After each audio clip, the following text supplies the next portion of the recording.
Hey guys, welcome back to Money is Blind podcast. I'm your host Prasoon, and this is the show where you will learn how to become a successful entrepreneur even if you are visually impaired, just like me.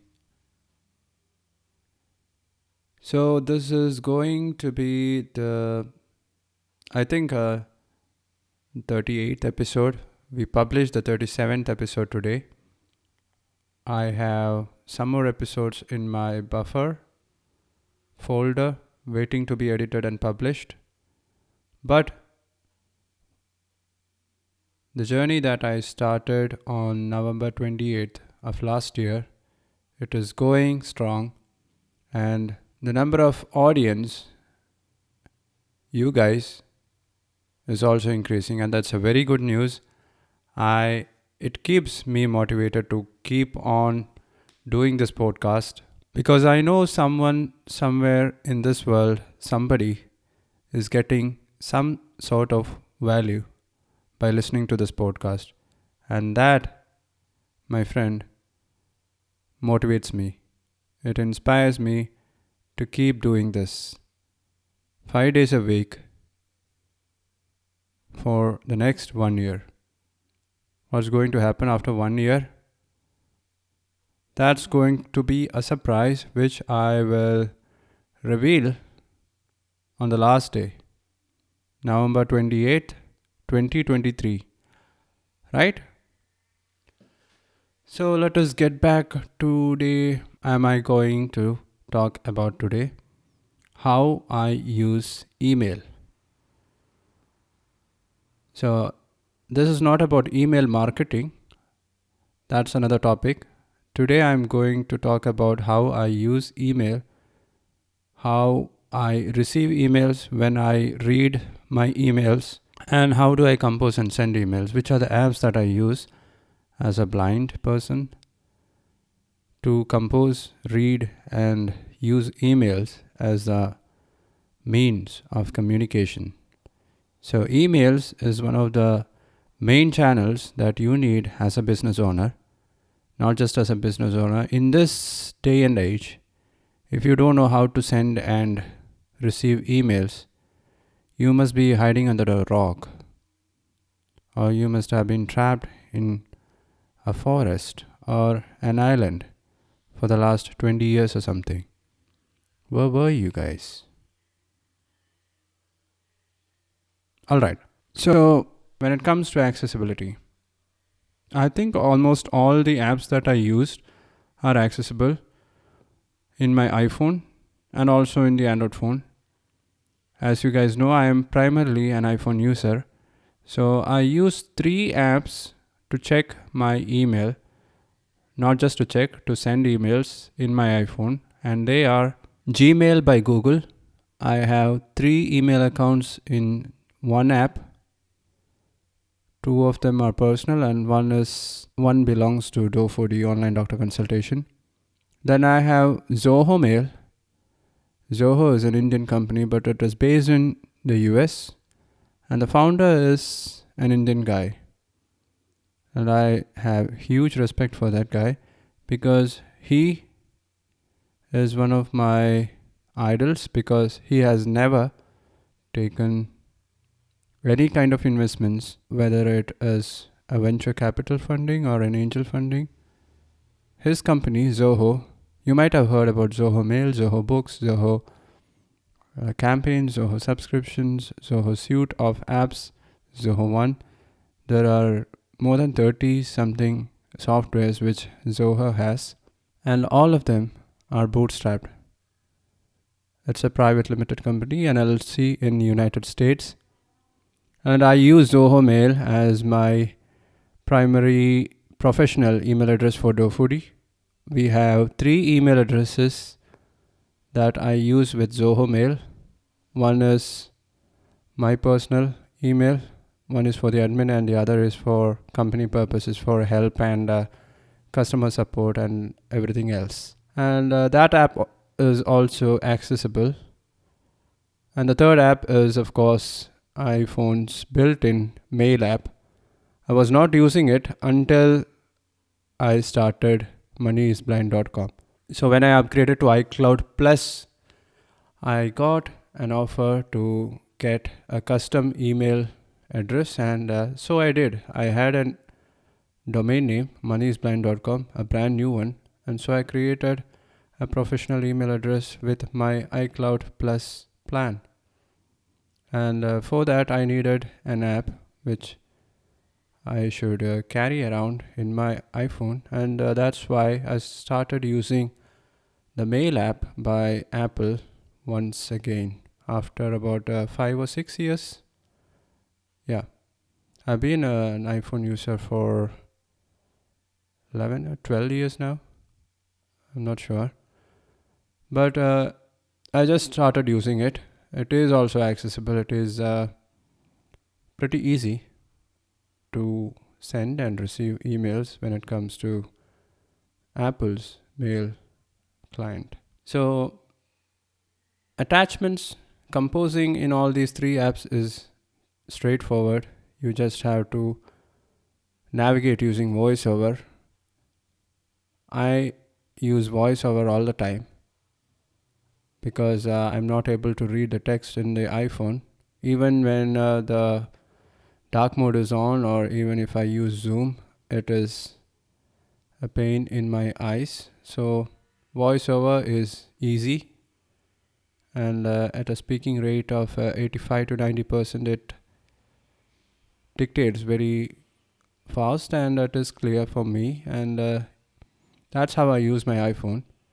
So I just have to navigate using voiceover in order to find the attachments, and when it comes to photos and PDFs, there will be share button, right? So we just have to click on the share button and then select the mail client that I'm going to use in order to send that attachment.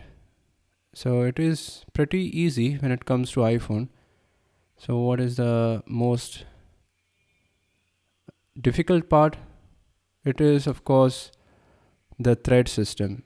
So I have tried the thread system, both enabled and disabled it, but finding the right email, when you search for it, when you know there is an email which has an important text or password or something like that, but when you try to search for it and everything is bundled under a single thread from the person that you are searching, then, my friends, it is very difficult to find out the exact mail. So searching is a pain when it comes to all these three apps. I think Google does a better job when it comes to searching in mail. The other two, it's horrible.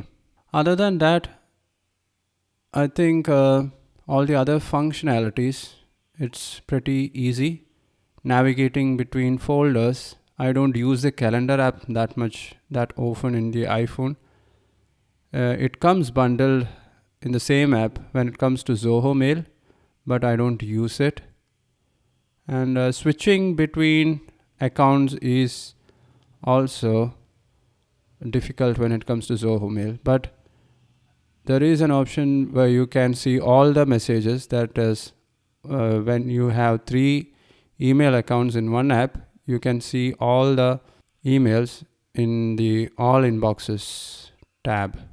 So you have to select it from the navigation menu. It's the same when it comes to Gmail, and I don't know how it works in the Apple Mail because I'm just using one email in Apple Mail app. So now coming to the MacBook, I use the mail client which is built in.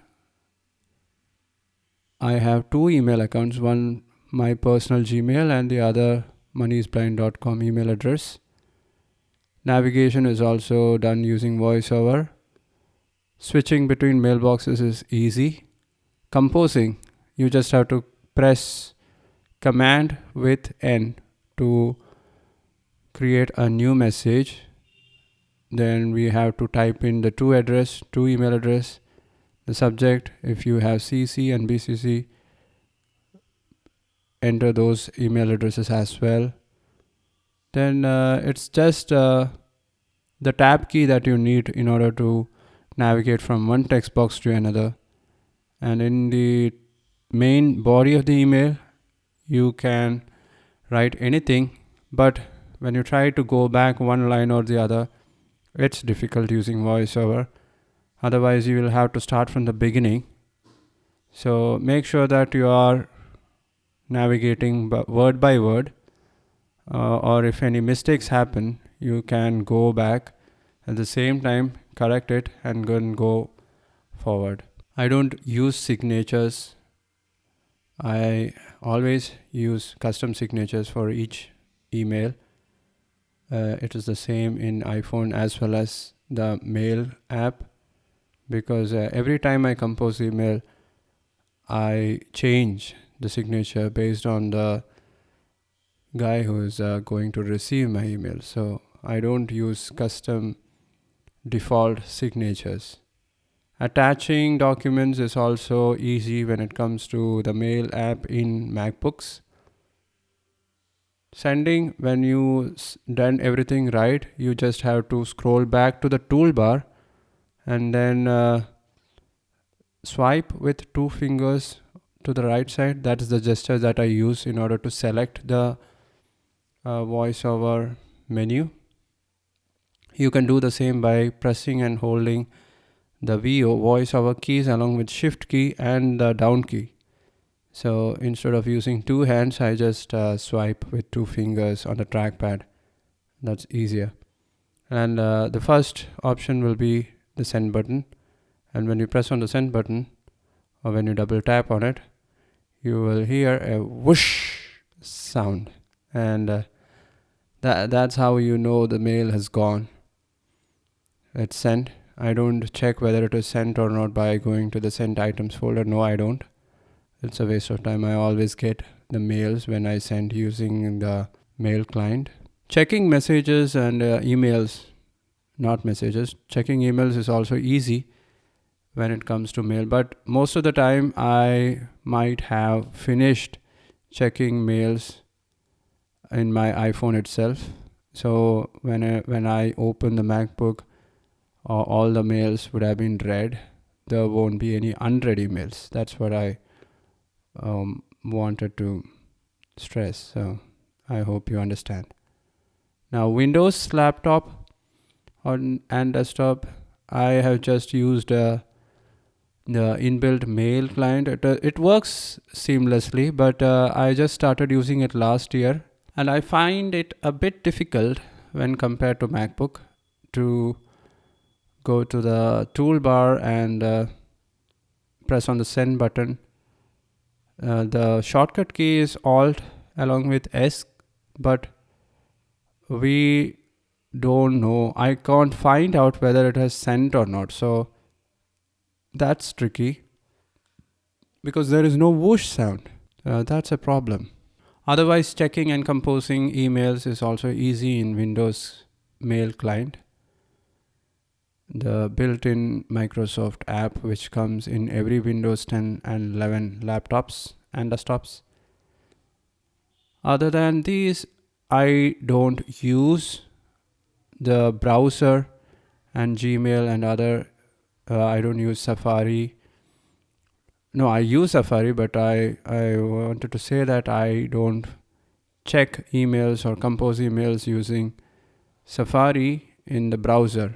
So it is a bit difficult, but when I have to attend Google Meets and join certain meetings, then I do that. Other than that, I don't use the web browser to check or compose my emails. It's always an app in my iPhone or my MacBook or Windows laptop.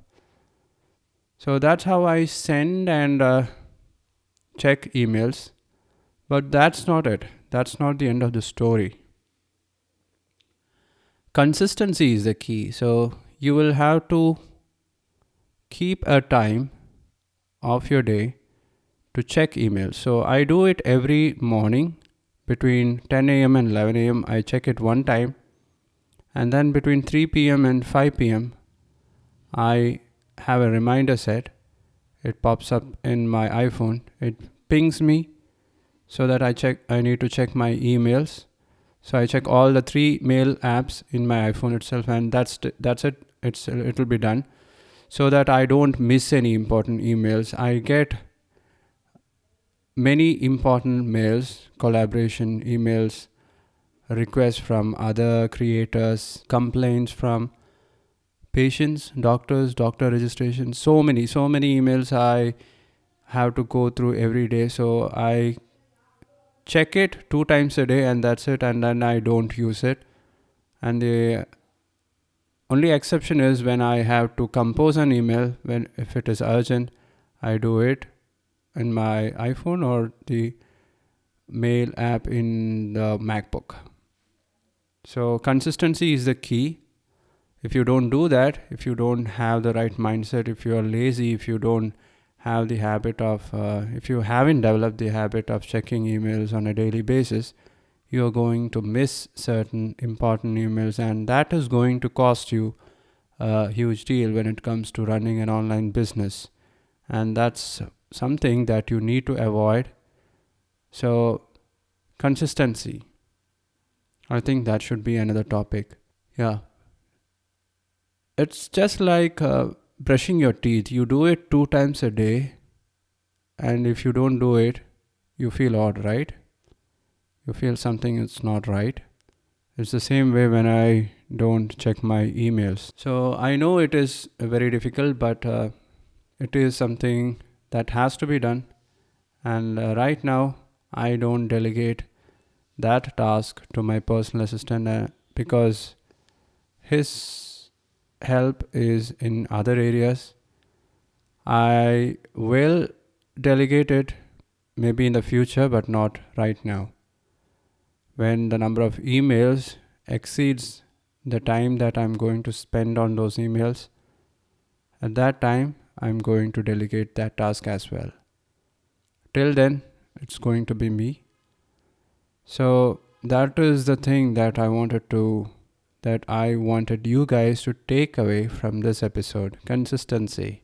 So I'm not going into the details of why you want to check your email every day, because you know how important it is. The days of email is not yet over. By the way, I hired a freelancer to install an email marketing software in one of our servers today. And the name of the software is Mautic, Mautic. It's an email marketing software, and it is mainly meant for DoFoodie. So maybe I'll use it for moneysblind.com, not now, in the future. So I need to learn a few things about it and run some campaigns and email marketing software. Why that is important, we'll talk about that in another episode. So if you found this episode helpful, press on the follow button, give me 5 full star ratings. You can reach me at moneysblind.com. That's it.